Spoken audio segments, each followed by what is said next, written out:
Xin chào quý vị. Chào mừng quay trở lại kênh Trí Tuệ Phật Học.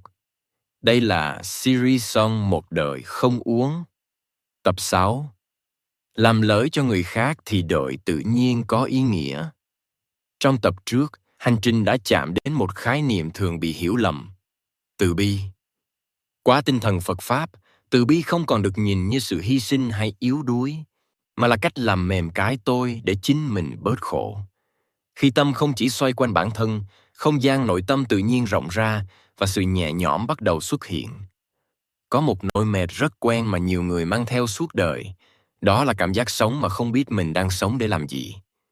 Không phải vì thiếu ăn thiếu mặc, mà vì mỗi ngày trôi qua đều giống nhau, đều xoay quanh bản thân, quanh lộ toan, quanh những mong cầu chưa bao giờ chạm đáy. Càng nghĩ cho mình, tâm lại càng nặng. Càng thủ mình lại, đời sống lại càng thấy trọng.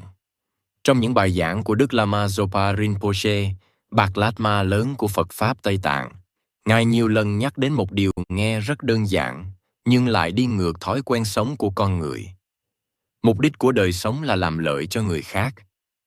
Nghe qua, nhiều người dễ hiểu lầm rằng đó là một lời kêu gọi hy sinh hay một lý tưởng quá cao.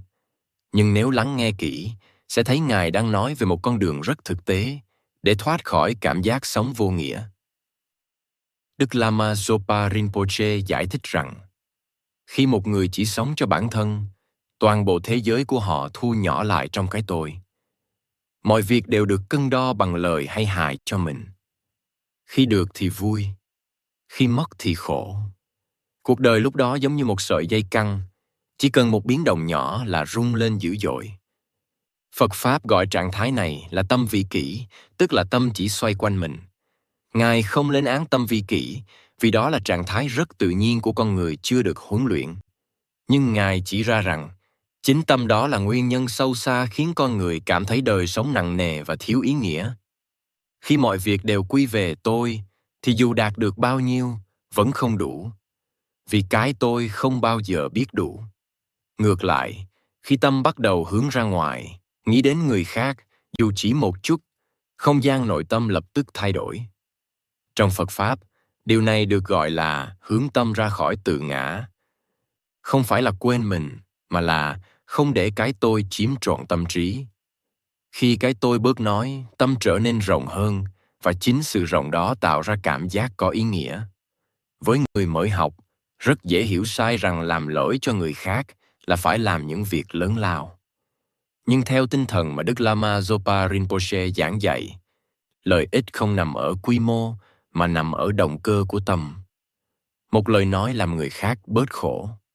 Một hành động không gây tổn hại. Một sự nhẫn nhịn đúng lúc để không làm khổ thêm.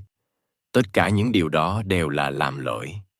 Ngài từng nói rằng, ngay cả khi không thể giúp ai điều gì cụ thể, chỉ cần không làm khổ thêm người khác, đã là một đóng góp rất lớn. Câu nói này rất dễ bị xem nhẹ, nhưng nếu quan sát kỹ, sẽ thấy phần lớn khổ đau trên đời đến từ những phản ứng vô thức, từ lời nói buông ra trong lúc sân, tu hành động chỉ để thỏa mãn cái tôi. Trong Phật Pháp, việc làm lợi cho người khác không tách rời khỏi trí tuệ. Trí tuệ ở đây không phải là hiểu biết sách vở, mà là thấy rõ hậu quả của hành động. Khi thấy rõ rằng một lời nói nặng nề sẽ để lại dấu vết lâu dài, tâm sẽ tự nhiên dè chừng. Khi thấy rõ rằng giúp người khác cũng chính là giúp mình bớt khổ, động lực sống sẽ thay đổi. Đức Lama Zopa Rinpoche thường nhấn mạnh rằng, khi con người sống với mục đích làm lợi cho người khác, thì ngay cả những khó khăn cũng trở nên có ý nghĩa. Khó khăn không còn chỉ là điều phải chịu đựng, mà trở thành cơ hội để rèn luyện tâm. Phật Pháp gọi đó là chuyện khổ thành đường tu, tức là không để khổ kéo mình xuống, mà dùng khổ để thấy rõ tâm mình hơn. Nhiều người sợ rằng, nếu sống vì người khác, mình sẽ bị thiệt.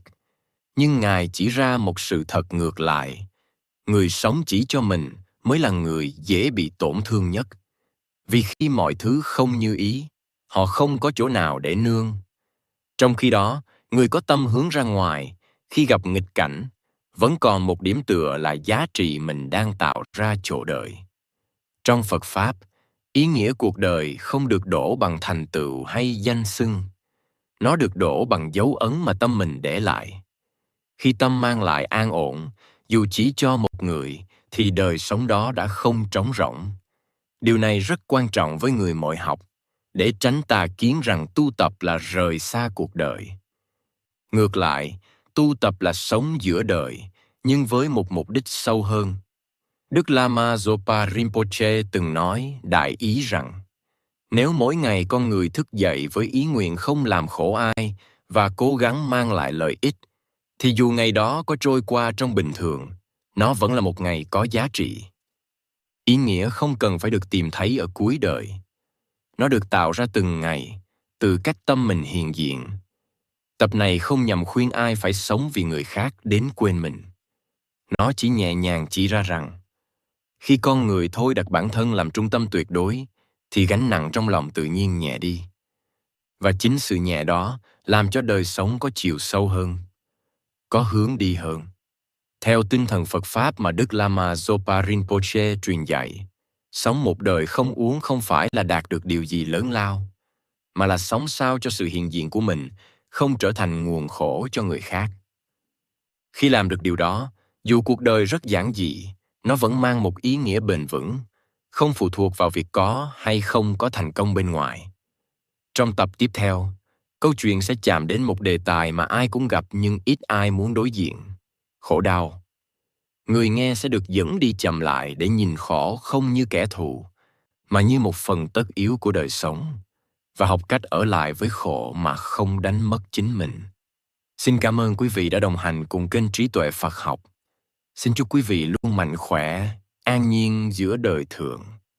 Hãy nhấn like và subscribe kênh để không bỏ lỡ những nội dung hữu ích tiếp theo nhé.